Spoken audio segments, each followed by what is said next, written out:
सारी इच्छाएं लुप्त हो जाती, किंतु तुमने तो कभी सत्य की खोज ही नहीं की। तुम तो सदैव उन तत्वों को ढूंढते रहे जो तुम्हारे अहंकार के पोषण हेतु आवश्यक थे।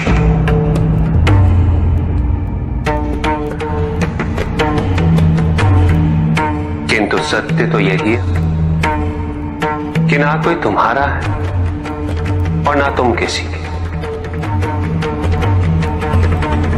जो है वो परमात्मा का है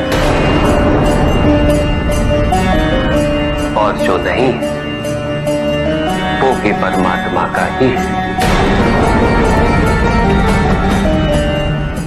इस शरीर में तुम इस सत्य से अनभिज्ञ हो, किंतु इस शरीर के पूर्व तुम्हें इस सत्य का बोध था और इस शरीर के पश्चात भी रहेगा। प्रश्न ये है कि क्या तुम इस सत्य को अभी स्वीकार करना चाहते हो? यदि करते हो तो परिवर्तन का मार्ग स्वतः प्रदर्शित हो जाएगा। आजीवन तुम प्रत्यक्ष को ही सत्य मानते रहे, परोक्ष सदैव महत्वहीन रहा। तुम्हारे पास यही अवसर है उस भूल को सुधारने का। भक्ति हेतु यदि कुछ अनिवार्य है तो केवल भक्ति ही।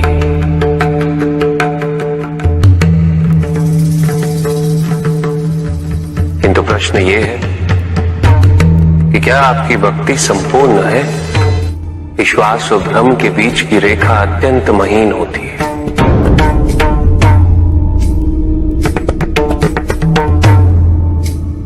असंख्य व्यक्ति ये नहीं समझ पाते कि उनका विश्वास विश्वास है या भ्रम।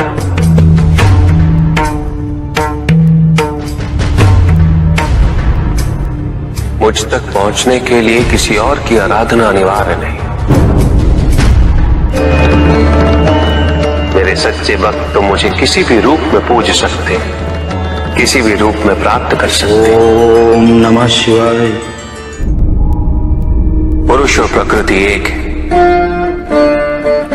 वो कभी पृथक नहीं हो सकते। शक्ति शिव के बिना अधूरी है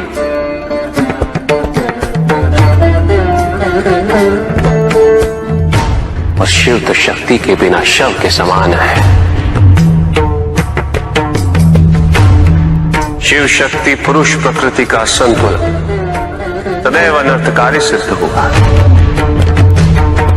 शरीर में यदि स्त्री तत्वों की ऊर्जा नहीं तो शरीर निर्जीव है।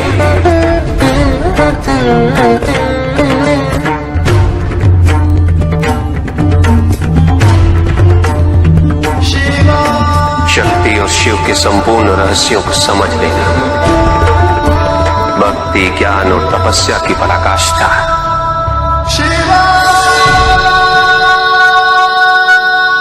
जब ज्ञान के लिए शब्द पर्याप्त ना हो, उदाहरण प्रस्तुत करना अनिवार्य हो जाता है। केवल आपके लिए ही नहीं, अपितु आपके माध्यम से समस्त संसार को शिव और शक्ति की संयुक्ता से पुनः अवगत कराना इस प्रसंग का उद्देश्य था,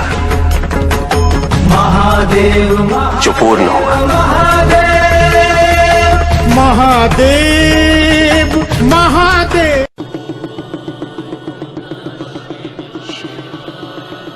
जहां न अमृत न विष, न सुख न दुख, न स्वर्ग न नरक, वही परम आनंद है। उसी परम आनंद तक की यात्रा है तुम्हारी। ये यात्रा आनंद के सानिध्य की है, ये यात्रा सानिध्य के आनंद की है। और इस यात्रा में मैं प्रतिपल तुम्हारे साथ हूं। मुझे ढूंढो मत, केवल पहचानो, तुम ही मैं हूं, मैं ही तुम। हर आरंभ का मैं ही अंत हूं और हर अंत सदैव मेरा ही आरंभ होगा। देव देव महादेव शिव। पंडित महोदय को अपने अंतिम उत्तर का तात्पर्य बताओ।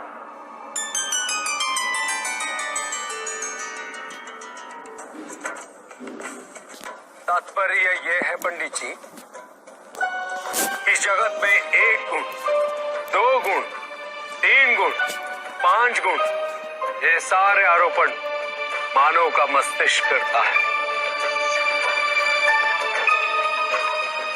अन्यथा जगत तो ब्रह्म माया है और ये सारे गुण भी माया मात्र है।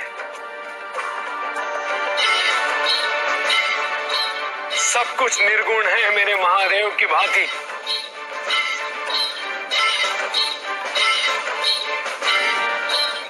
और गुण तो मात्र लीला का नाम है। साधु साधु साधु साधु। किंतु प्रभु, ऐसा कोई ज्ञान तो इस संसार में है ही नहीं। वेद तो ईश्वर की आराधना, व्रत, तप, ज्ञान आदि क्रियाओं से करना सिखाता है। तो फिर निर्गुण वाली बात सत्य कैसे हो सकती है? वेद में ही सारा ज्ञान है पंडित महोदय। वेद का सही अर्थघटन करना इस समय संभव नहीं। अनंत शिव। प्रजापिता ने वेद के मंत्र दी ताकि मनुष्य मात्र अपने गुणों के माध्यम से निर्गुण तक पहुंच सके।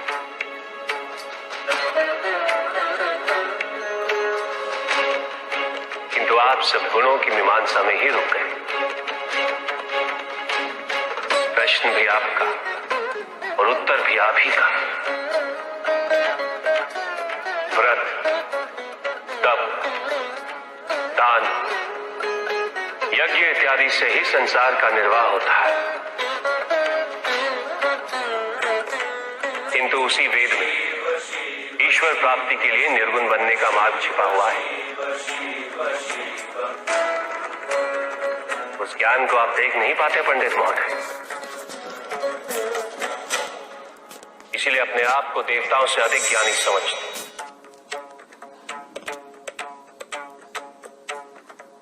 पंडित महोदय, ज्ञान का भ्रम अज्ञानता का प्रथम लक्षण है।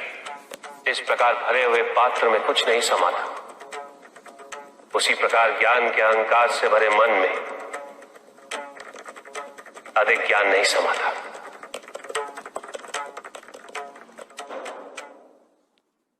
पूछ सकता हूं? अवश्य ऋषि कश्यप। जहां प्रश्न नहीं वहां जिज्ञासा नहीं, और जहां जिज्ञासा नहीं होती वहां ज्ञान की वृद्धि नहीं हो सकती। निसंकोच होकर पूछिए। प्रभु, आप तो कालोपरी हैं, सर्वज्ञ हैं, त्रिकालदर्शी हैं। चारों ओर ये जो अज्ञान का अंधकार फैल रहा है, उसमें ज्ञान का मूल अर्थ कहीं ना कहीं खोता जा रहा।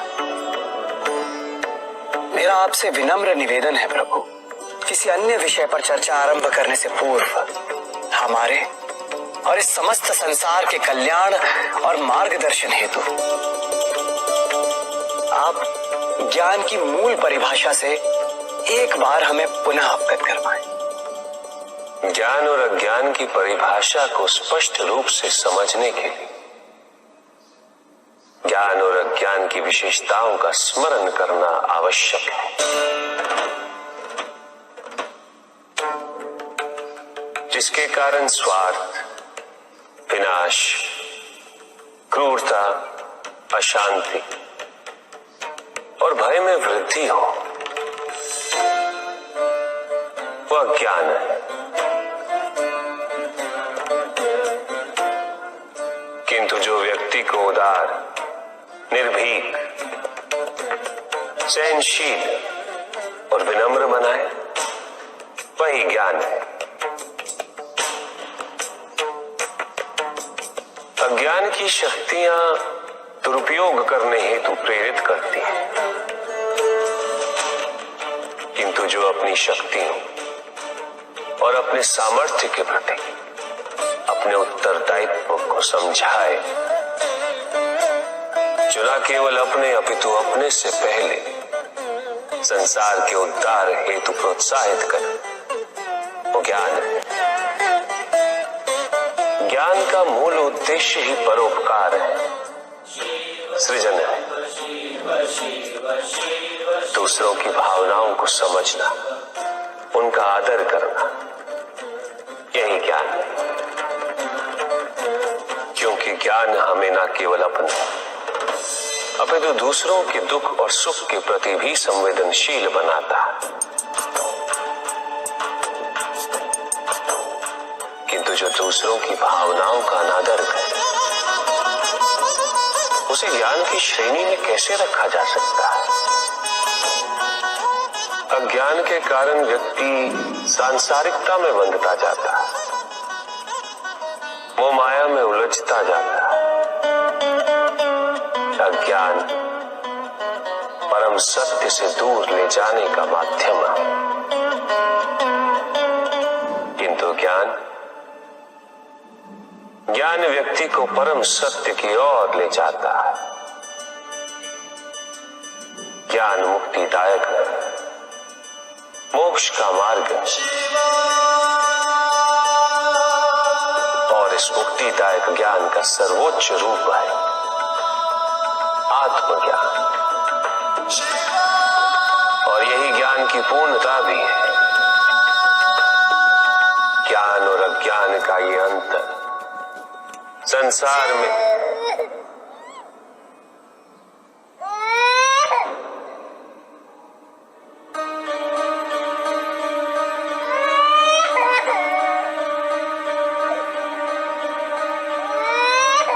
ऋषि कश्यप, ये तो किसी शिशु का क्रंदन है। विदर्भ देश के राजा और मेरे भक्त सत्यार्थ का पुत्र चालू देश के राजा ने सत्यार्थ की हत्या कर दी। सत्यार्थ की पत्नी ने अपने शिशु के साथ अपनी रक्षा करने हेतु वन में शरण ली, किंतु अब तो वो भी मृत्यु को प्राप्त हो चुकी है। भक्ति का उचित मार्ग बताए हमें, ताकि मेरी भांति दूसरा कोई भूल ना करे। भक्ति मुक्ति का आधार है पुष्पधर, और मुक्ति तो केवल समर्पण से ही संभव होगी। और समर्पण के लिए पुष्प नहीं, स्वर्ण नहीं, आभूषण भी नहीं,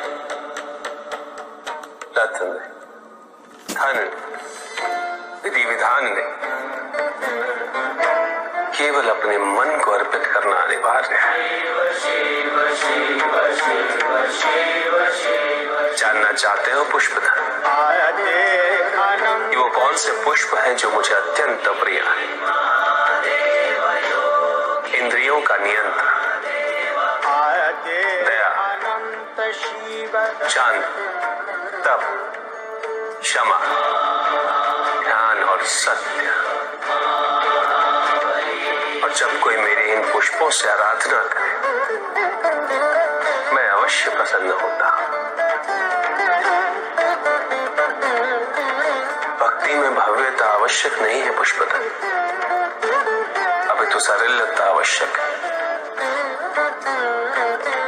भक्त के लिए ये समझना अत्यंत कठिन हो जाता है, प्राय भक्ति कब मोह में परिवर्तित हो जाती है।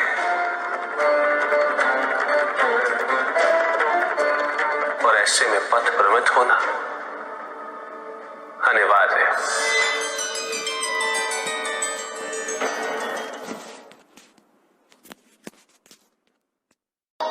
किंतु पिताजी, कुछ व्यक्ति अहिंसा का व्रत कर रहे हैं,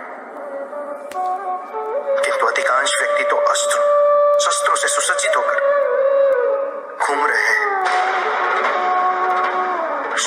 रक्षा के लिए बड़े दुर्ग बनाए जा रहे हैं, कवच बनाए जा रहे हैं। क्योंकि उन्होंने स्वयं योग और शुभता के कवच का त्याग कर दिया पुत्र। क्योंकि अब शुभता उनके लिए जीवन को जीने का आधार नहीं रह गई।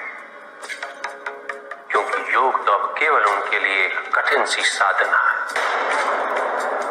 जो व्यक्ति, जो समाज योग से और साधना से जितना विमुख होगा, वो समाज आत्मरक्षा के लिए कवच, दुर्ग और अस्त्रों और शस्त्रों के निर्माण हेतु सदैव विवश होगा।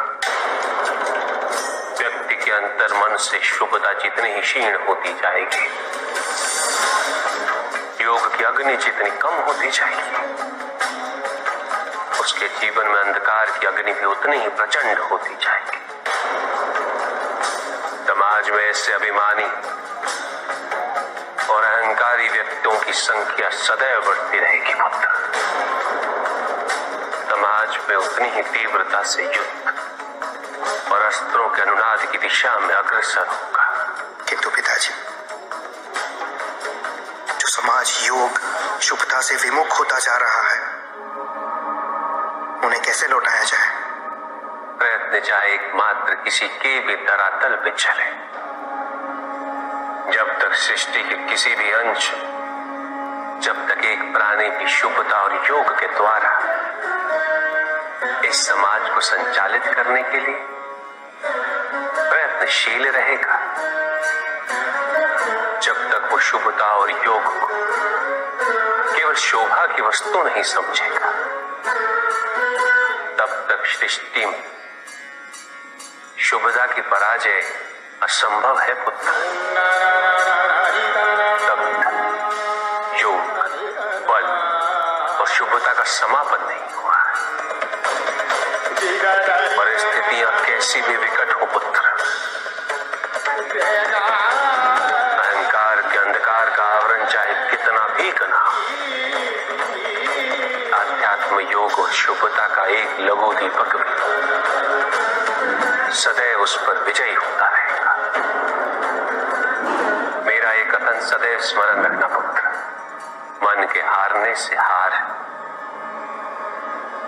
और मन की जीत में ही जीत होती है।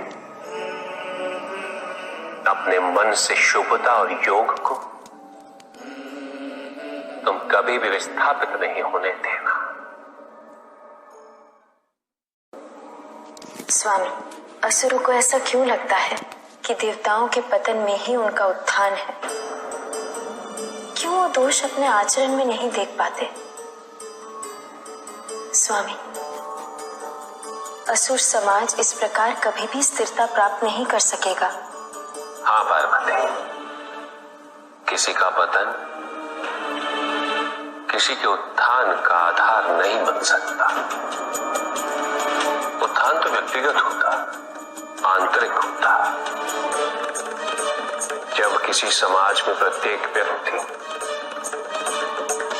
इस आंतरिक उत्थान के लिए अग्रसर, तभी समाज में परिवर्तन वास्तविक रूप से संभव है। प्रतिशोध में हिंसा, हिंसा जितनी क्षति किसी दूसरे को पहुंचाती है पार्वती, उससे कहीं अधिक क्षति स्वयं को पहुंचाती। असुरों ने सदैव केवल यही देखा कि उनके साथ अन्याय हो रहा है। उन्होंने परिस्थितियों और व्यक्तियों को दोष देकर प्रतिशोध लेने का प्रयास किया, किंतु किसी ने कभी ये नहीं सोचा पार्वती कि जिसे वो अन्याय समझ रहे या वास्तविकता में वो अन्याय है भी या नहीं, और यदि अन्याय है तो उसके कारण क्या। असुरों ने कभी भी अपने अंतर मन में झांक कर नहीं देखा कि क्या कभी उनसे भी कोई भूल हुई थी। आत्मविश्लेषण का कभी कोई प्रयास नहीं किया। उन्होंने सदैव केवल यही समझा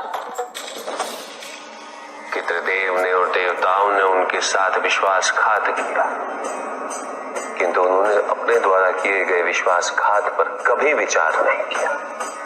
उन्होंने जब भी जो भी वरदान मांगा है उन्हें अवश्य प्राप्त हुआ है, किंतु विडंबना देखो, उन्होंने उन वरदानों का सदैव दुरुपयोग ही किया, व्यक्तिगत कारणों के लिए, महत्वाकांक्षाओं की पूर्ति के लिए। तो केवल अविश्वास से आती है। स्थिरता के लिए विश्वास अनिवार्य है। विश्वास और शांति की निरंतरता बनाए रखना कैसे संभव है? इस नकारात्मकता का प्रसार हम कैसे रोकें प्रभु? केवल इस जागरूकता से कि सब कुछ अहम से संबद्ध नहीं। जब भी किसी व्यक्ति के कार्य में अहम भाव प्रबल हो तो अहंकार व्यक्ति जैसा भी हो उसे अस्तित्व केवल वैसा ही प्राप्त होता है। व्यक्ति यदि अपने कर्मों के लिए अपने को उत्तरदायी समझे तो वो स्वतंत्र था। जब तक व्यक्ति किसी और को उत्तरदायी समझेगा तब तक वो निर्भर रहेगा। व्यक्ति यदि ये सोचे कि उसके दुख का कारण कोई और है तो सुखी कैसे रह पाएगा? यह असंभव है, क्योंकि दूसरों को परिवर्तित करना उसके वश में नहीं। वो तो केवल अपने आप को परिवर्तित कर सकता है। यही एक स्वतंत्रता है उसके पास। जो पीड़ा है, जो कष्ट है, व्यक्ति के अपने फल है, अपने निर्णय के फल। और जिस दिन वो अपने निर्णय परिवर्तित कर ले उसी दिन उसके जीवन में परिवर्तन भी आ जाएगा। जिन्होंने जीवन के प्रति घृणा सिखाई उन सभी व्यक्तियों ने पृथ्वी को नर्क बनाने में अपना योगदान दिया। इसलिए अधिकांश व्यक्ति अपने दोष, अपनी त्रुटियां और अपनी व्यर्थता को जीवन पर आरोपित कर मुक्त हो जाते हैं। उन्हें लगता है कि जीवन ऐसा ही होता है और उसके समक्ष वो विवश है।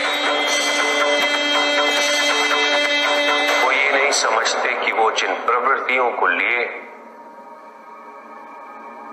वो प्रवृत्तियां दुख को जन्म देने वाली वृत्तियां हैं। वो अपनी अज्ञानता की गहराई से अनभिज्ञ है और वो अपने अहंकार में ये स्वीकार नहीं कर पाते कि वो तो कुछ जानते ही नहीं। अहंकार सर्वज्ञता का भ्रम उत्पन्न करता है। न जानने की स्वीकृति बहुत बड़ी विनम्रता है और वही पवित्रता भी है। हमें संसार में संतुलन को बनाए रखने के लिए पवित्रता के आधिक्य की आवश्यकता है। किंतु प्रभु, इस पवित्रता में कौन से लक्षण अनिवार्य हैं? अनेकों लक्षण, किंतु इन परिस्थितियों में जो सबसे अधिक महत्वपूर्ण है वो है सतित्व। सकारात्मक ऊर्जा का सबसे पावन स्वरूप सतित्व।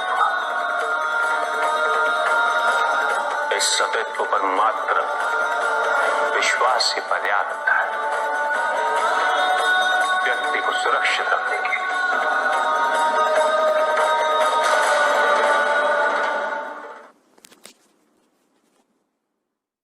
युद्ध किसी व्यक्ति से नहीं गणेश, मानसिकता से होता है। युद्ध में संघर्ष अच्छाई या बुराई का नहीं होता। सभी में अच्छाई है और बुराई भी है पुत्र। युद्ध तो विचारधाराओं का होता है। व्यक्ति अपने पराक्रम पर, अपनी क्षमता पर विश्वास कर युद्ध करता है और जब उस विश्वास को क्षति पहुंचती है तो सब कुछ निरर्थक प्रतीत होने लगता है। किंतु आपसे पराजित होकर भी लोहितांग क्यों नहीं समझ रहा?